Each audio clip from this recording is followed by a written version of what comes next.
Who's your caddy? Whereas superstar rap mogul C-Note, played by Antoine Big Boy Patton, wants to join the fancy Carolina Pines Golf and Country Club, but he faces stiff opposition from the establishment's snooty members. C-Note forces the issue by purchasing land adjacent to the course's 17th hole, and as the club leaders search for a way to revoke his membership, C-Note realizes his family's honor and golf history are at stake and digs in for the fight of his life.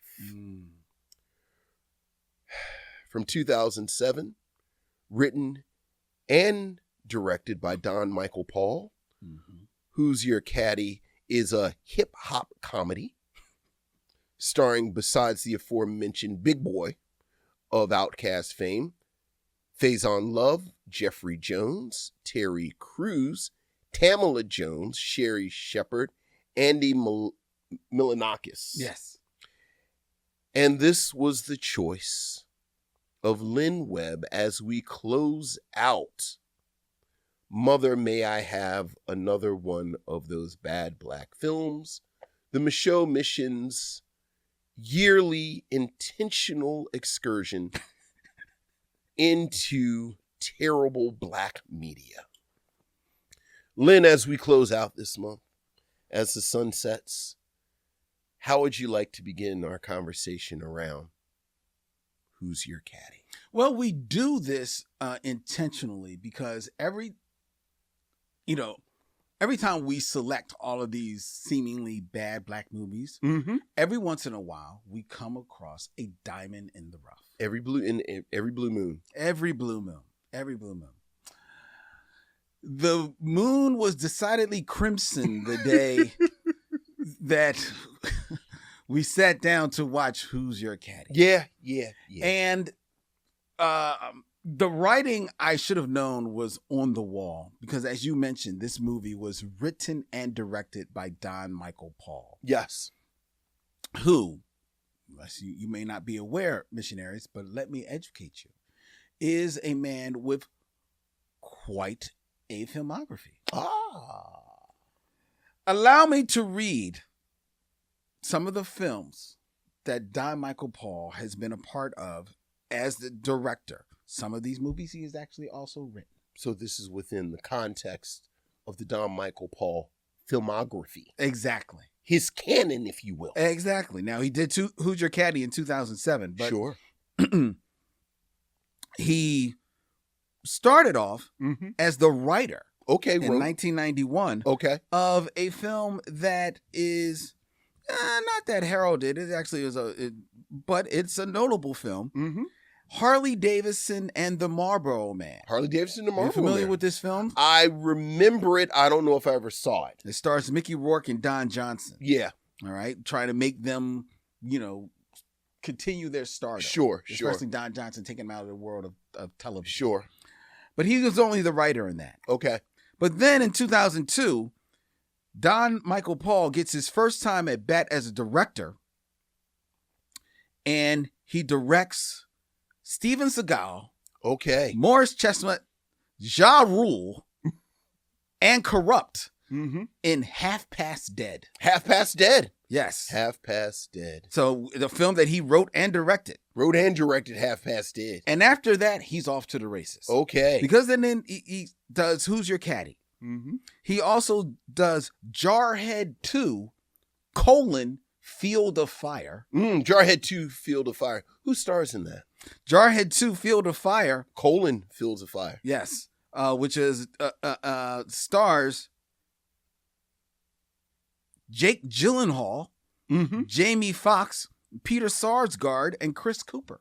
Right. Now, Jake Gyllenhaal was in Jarhead 1, wasn't he? He was in Jarhead 1 and then returned for...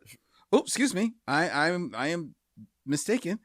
I'm looking here. Jarhead 2, Field of Fire. which came out in 2014, was a direct-to-video sequel. Okay, all right. Now, all right. So he didn't write Jarhead. No, he did not write Jarhead. He wrote Jarhead 2, and Field of Fire. Yes, Jarhead 2, Field of Fire. And that had neither Jake Gyllenhaal or Jamie Foxx. Or Chris Cooper. Or Peter Sarsgaard. But who it did have was Cole Hauser. Okay. Issei Morales. And everybody's go-to, if you can't book Morris Chestnut, Bokeem Woodbine. Oh, my goodness. But the fun doesn't stop there, because as we continue, he also wrote and he did not write, but he directed Tremors 5. Bloodlines. Now, is Kevin Bacon in that? No. Why are they making Tremors movies without Kevin Bacon? I don't know. But Don Michael Paul also directed Kindergarten Cop 2. With Arnold Schwarzenegger? No. With Dolph Lundgren?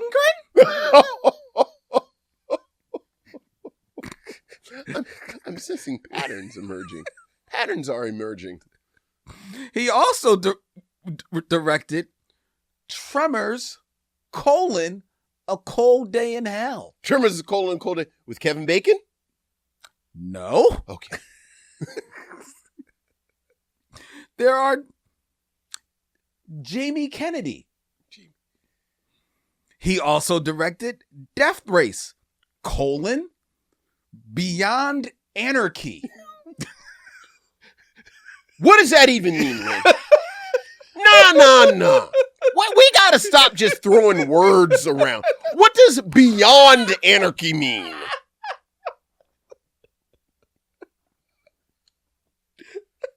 Like, by definition, anarchy should not be able to be measured. It's not less than anarchy or more than anarchy, because it's anarchy.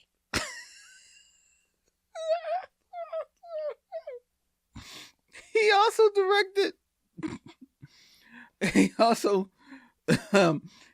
directed The Scorpion King, Book of Souls. Certainly The Rock is in that. Certainly he is not. How they gonna make The Scorpion King without The Scorpion King in it? That starred Zach McGowan.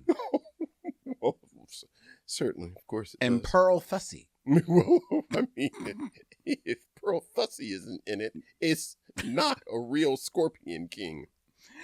Two more that he wrote and directed. I like to point out that the brother that made Love Jones couldn't get another job in Hollywood. I like to point that out. Not Don Michael Hall, because in 2019 he wrote and directed Jarhead, Law of Return. What does that mean, Lynn? What does that mean? No. What does that mean? I don't know. But what it means is that he was good enough to write and direct in 2020 Tremors, Schrecker Island. So somebody just sort of having a fit and putting their hand in a hat and pulling out words.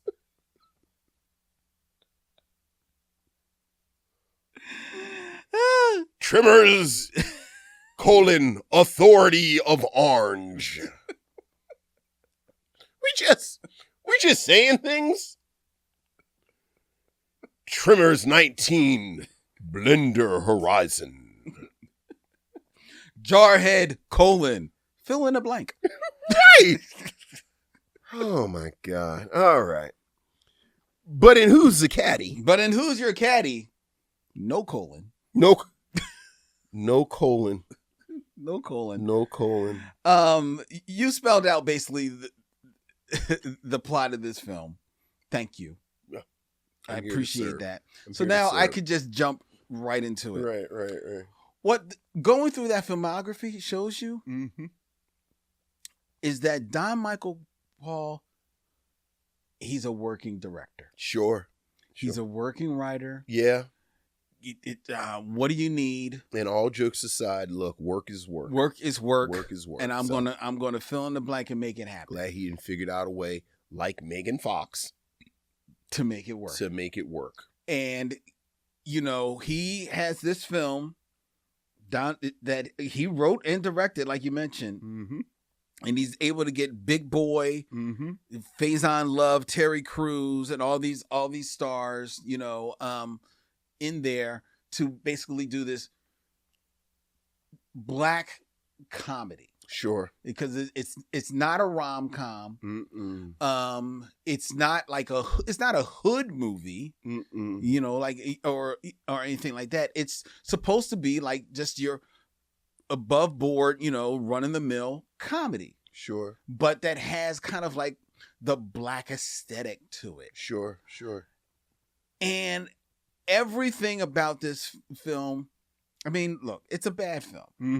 But what I think is most egregious about this film is that it is so soulless. There it is. It is so soulless, so pedestrian, and it is, like you said, it is such a waste of talent in this film. It is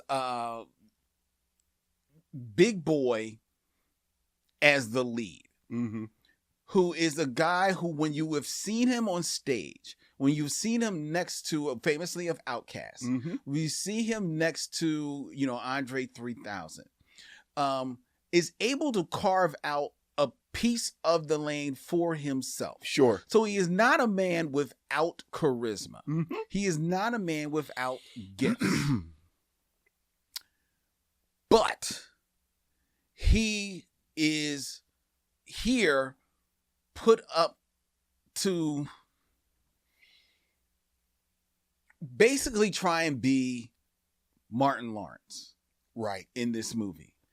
And what he does not have, to be fair, I've never seen him exhibit this, is any type of comedic ability, any type of sense of timing, right, with comedy.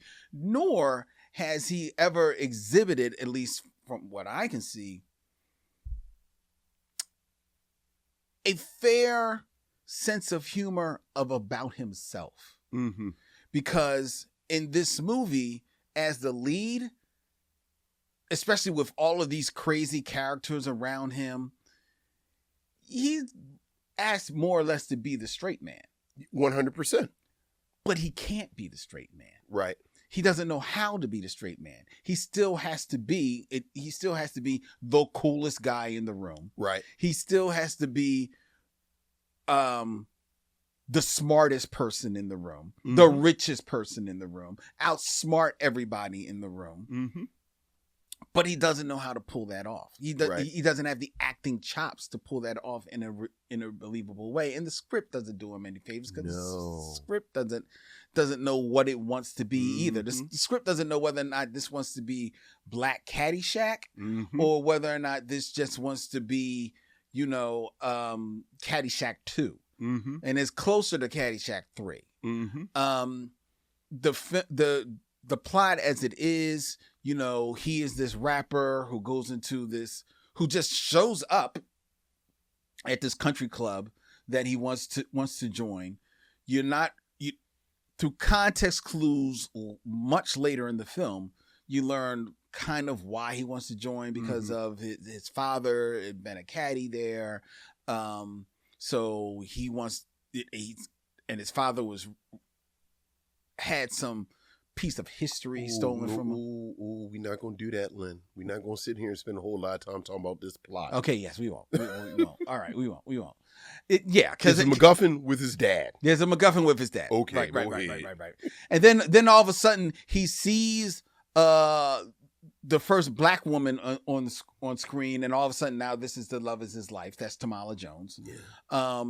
Faizon Love, who Faizon Love has only been funny in one thing I have two things, to be fair, that I've ever seen him in. Ooh, I can't wait to hear these two things. He is funny-ish in The First Friday. Which I would contend he's not funny. Okay, fair enough. He's actually a menacing figure. Okay, but I he's good. But he's good. But he's not funny. Okay, well, and I think that we should. But what's the other thing that you thought he was funny? Okay, well, let me strike funny and say good. Okay, because I do think he's good in Friday. I 100% agree with you. All right, about that. And I think he is well enough in Bebe's Kids as the voice of Robin Harris. Robin Harris. So he's doing Robin Harris cosplay. Right. Right. Okay. And I think he's passable in that. Okay. For what he's at, for what he has to do. Go ahead. Other than that, Faizon Love is a little goes a long way. Mm-hmm. And in this movie, there's a lot of Faizon Love. There is. A whole lot of Faizon Love. More Faizon Love than you would ever want to see. And it does nothing for it. It's nothing for the film. Sherry Shepherd, I contend, is someone who can be funny, but she's not funny in this film. No, not at all. You mentioned it, Jennifer Lewis and James Avery. I don't know if they had student loans. I don't know if they had mortgage payments. I don't know what they were doing, but judging by the time period, I was actually curious of where James Avery might have been health-wise in this movie. Yeah. So, which might have also played a part in him doing the film. Which, considering, not to cut you off, there isn't a lot of James Avery in film. Yeah. I was so infuriated that this is one of the very few examples that we have of his work on film. I know. Yeah, I thought about that too. And Jennifer Lewis, not for nothing, is maybe doing somebody a solid. Right. Because she's only really in, I think she may be in 2 scenes, but it's all in the same setting. So she could have easily did it in a day. You know what I'm saying? Yeah. You know, y'all got me for 2 hours. Right. You know, I did my own makeup. Let's go. That's a good point. About you know? So you got that. You've got Jeffrey Jones, who has been struck out of Hollywood for some legitimate reasons. So I'm wondering, 2007, he's probably like, this may have been one of his last real checks. If I cared enough, I'd look up when everything the timeline, but this may have very likely been one of his last checks. So yeah, and it's a film. It's so not funny. I'll tell you the reason why I chose this movie, and I think I may have mentioned it. I chose this movie based on looking up bad black films. Sure. I had never really heard of this film. Sure. And I saw a photo from the film. And there's a photo of Big Boy, Faizon Love, and another actor in the film who I don't even know if they say the guy's name, but he's running around with him in locks or whatever. Oh yeah, that's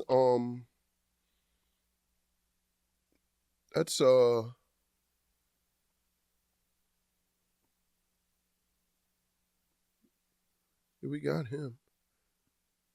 Finesse Mitchell. Okay, Finesse Mitchell. Yeah, he was on Saturday Night Live for a minute. Oh, I didn't recognize him. But I saw this photo of the 3 of them, and they're dressed in their golf clothes. Sure. Right?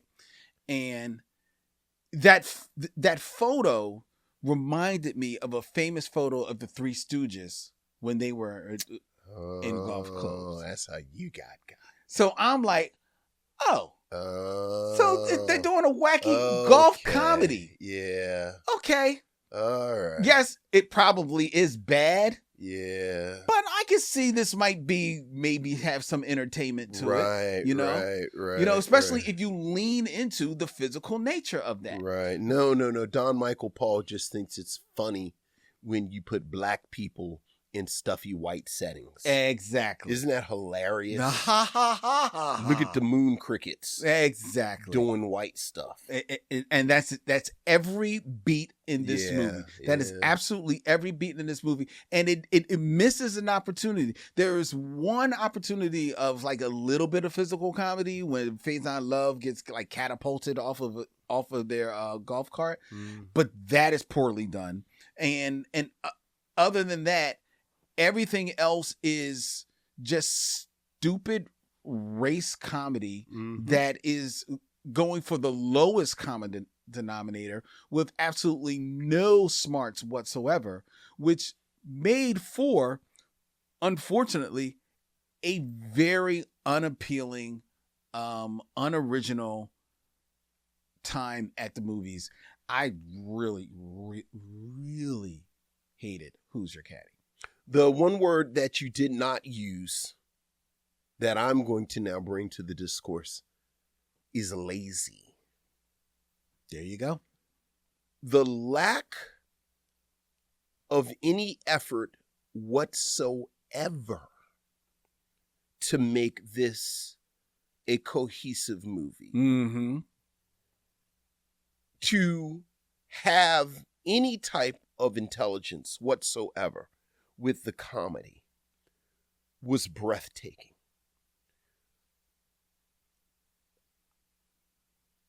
This movie, in its construction of the comedy, is lazier than Soul Plane. Yes, it is. You're absolutely correct. You're absolutely correct. The entire setup is, and I kind of put moon cricket in term of this word, in place of this word, but it really, what it is, it's like, what if we took some ghetto niggas, and put them in a stuffy white setting? Wouldn't that be funny? Yes, set them loose. Oh, they're going to play loud rap music. Oh, they're going to put rims on the golf cart. Oh, it's going to be some people in scantily clad women. They're going to take one of the white kids. Oh, one of the white kids who's very stuffy. We going to have him at the strip club, and then he's going to be ghettoed out. Yep.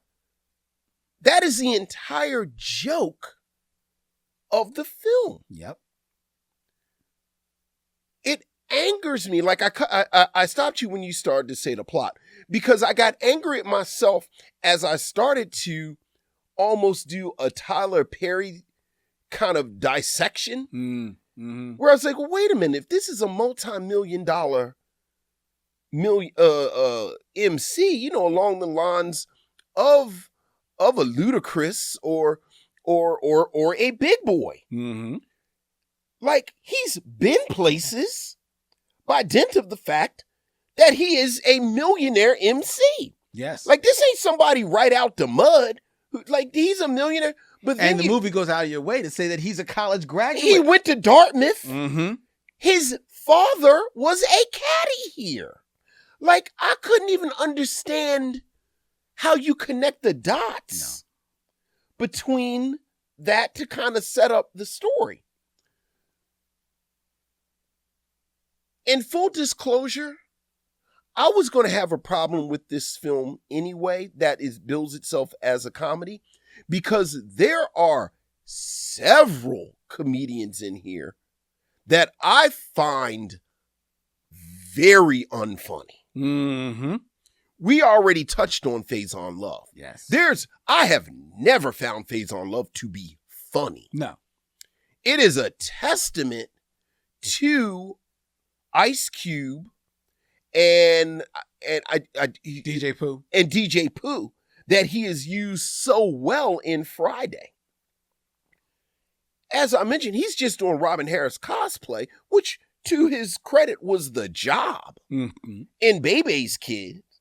But I have never for one moment found Faizon Love to be funny. I find Finesse Mitchell to be highly unfunny. I remember when he was on Saturday Night Live, and I remember thinking, certainly there are some black comedians funnier than him that could have this shot.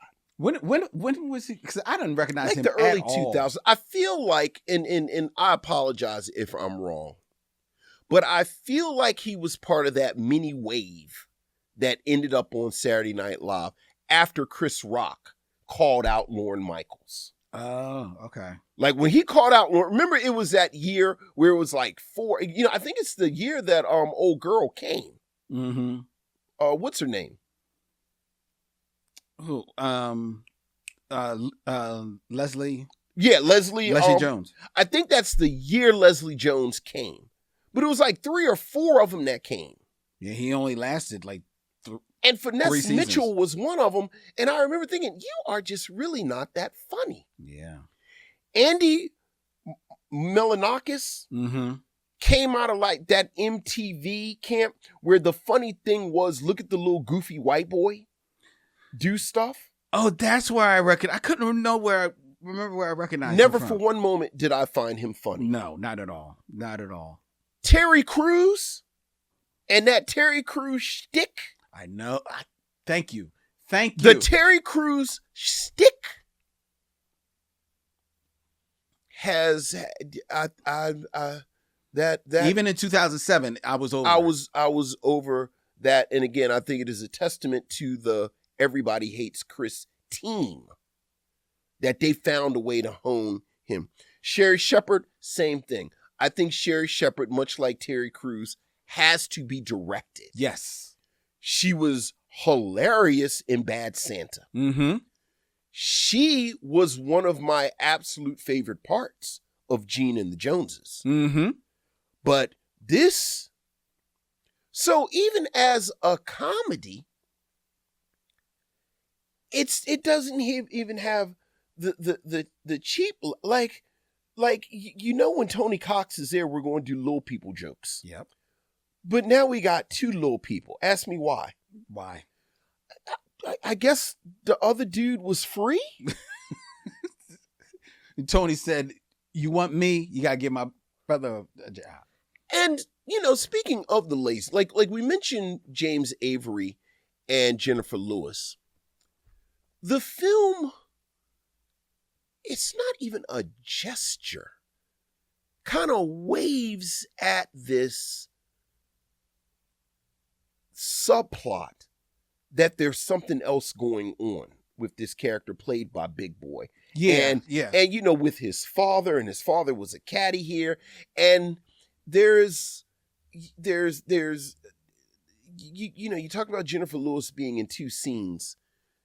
I 100% agree with you that they probably shot all of this at the same time, because it's not important at all to the overall. James Avery is there.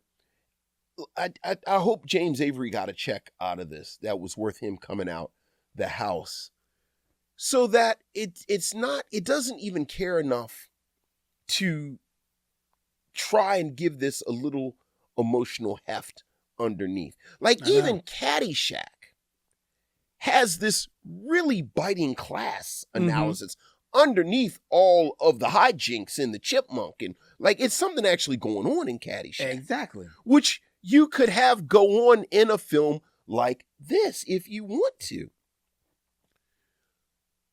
I like Big Boy as an actor. I actually liked him a lot in Idlewild. Yes. I think he is one of the best parts of ATL. Mm-hmm. So there is something there with Big Boy. There is. But he doesn't act that often. No. Like he really does need direction. He needs guidelines. He needs parameters. He needs somebody to coach. And otherwise you get this. Tamala Jones is, and it's a shame because I feel like we've said this about her. I think she was in what's the Martin Lawrence film where he plays a policeman? Is that Blue Streak? Blue Streak. Same thing happens with her in Blue Streak. And I feel like there may be another film that we've said that. I think Tamala Jones is oftentimes wasted. Yes. In films. Mm-hmm. Mm-hmm. I mean, even something as dumb as Booty Call. Right, I'm about to say she was wasted in Booty Call. And it is very frustrating as someone who likes Tamala Jones that again and again I see people have Tamala Jones and they don't utilize her that well. But it is lazy. It's actually too lazy to even be insulting. Oh, it's insulting. Like even the bit with the rims on the golf cart is just like, I mean, I guess I should be offended. I mean, it's kind of like Soul Plane. Like, is Soul Plane insulting? Like, were you insulted by the rims on the airplane? No, you're, and Snoop being a pilot? But you're not. Because, like, am I insulted? Because I'm sorry. Insulted as in it's racist. No. Like, it insults your intelligence. Right, but you're not insulted because it's racist because Soul Plane knows exactly what it is. Sure. And is not trying to be more anything right, else right. Than like what it is. Like the sepia footage of his dad at the That's end. insulting. That's insulting. I actually wrote in my notes, does he not know this is a movie where you have Faizon Love have 3 fart jokes? Right. And one of them where he's bare ass naked. Yeah. Like this is not the film for the sepia tone and the film strips and the triumphant music. Yeah, yeah, and that he totally doesn't earn, right? Because we didn't care about his pop until an hour into the freaking movie. So it's the black field of dreams, right? all the while, well, and it doesn't even know who it wants to build up because there's this white guy who all of a sudden is like some golf savant. He's like White Tiger. Right. So are we really supposed to be rooting for him? But no, then Big Boy all of a sudden is he all of a sudden, like after the first time you see him swing and he misses and you're like, all right, that tracks. All right, you're not going to make him a savant. But then of course, no. It was just that one time. Right. After that, right. He's damn near Arnold Palmer out he here. Would play golf with his dad. Don't you remember in the Washed Out? Right, in the Wonder Years. I was like, what? I was like, hey man, if you want to make this movie, you're gonna have to go back to the very beginning. Yes, you need to hold up, rewrite this. And I don't know if Faizon Love can be in this film. No, or Finesse Mitchell, or Sherry, maybe Sherry Shepherd. Yeah, but not Terry Crews. Not Terry Crews. Not no. Andy Milonakis. No, not Tony Cox. Not Jeffrey Jones. Yeah, you know what? We're gonna have to start the film all. If you want to use this footage, we're gonna have to do like the second season of Facts of Life. Everyone is fired. Everybody's fired. Except you two. And Big Boy's Mr. Avery, Ms. Lewis, could the two of you leave the room? I need to talk to the rest of the cast.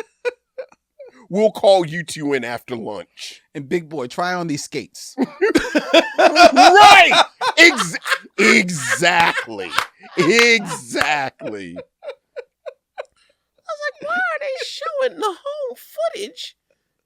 Are we really going to give C-Note a backstory? What would you do if I say you too?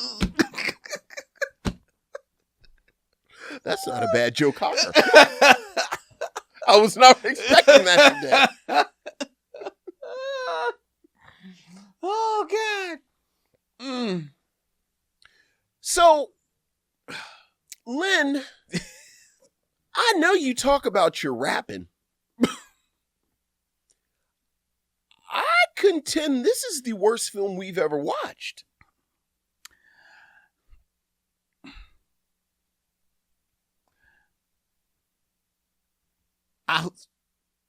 This is better than rapping. Only because. Okay. Only. Because, what is your argument? Because as bad as this film is, as insulting as this film is, it still, by virtue of the film stock, looks like a better produced film. Nope.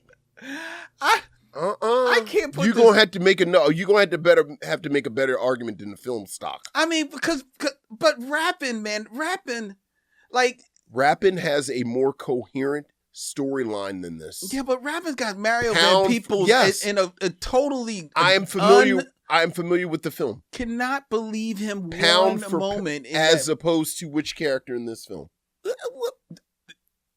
Big Boy is not being directed, but does he play like does it basically sound like it's Big Boy in this movie? Sure, he's being Big Boy in this movie. He needs to be. This person doesn't act like Big Boy at all, though. Well, okay, but I'm just saying. He's not as unbelievable as Mario Van Peebles is in Rappin'. I think Rappin' is a more coherent film than this. I also think they try harder in Rappin' to put it together. Like, I think the production team in Rappin' tried harder than this team. I don't know. But to be fair, I'm going to hold judgment on that because I'm actually watching Rappin' this week. Okay. Because Ariel Johnson is going to be joining me on Sunday. Okay. We're going to record Len's Secret Movie Podcast. Okay. We're reviewing Rappin', and I will make my judgment. That is a question I am posing. Yes, because I haven't seen Rappin' in right.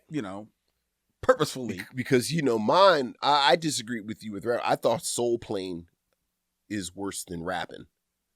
And I think this is worse than Soul Plane.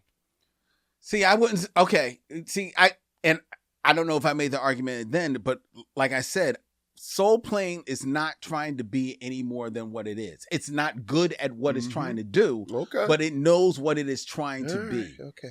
Well, we are arguing the best of the worst at this point. I know. I don't want to eat ghost shit. I'm going to eat dog shit. Ghost shit had them chunks in it. These dog shit has consistency. What would you do if I showed you a film? Oh, my God. I would try not to rap out a key. Oh, my God.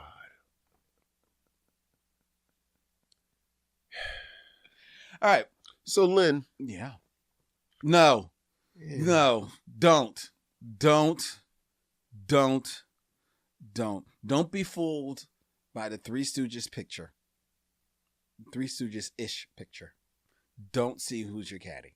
Cannot recommend this. You? Oh, not at all. Yeah, not at all. I was angry that 1 hour and 33 minutes of my life were gone that I can never recover. Thankfully, it is only 1 hour and 33 minutes. It feels so long.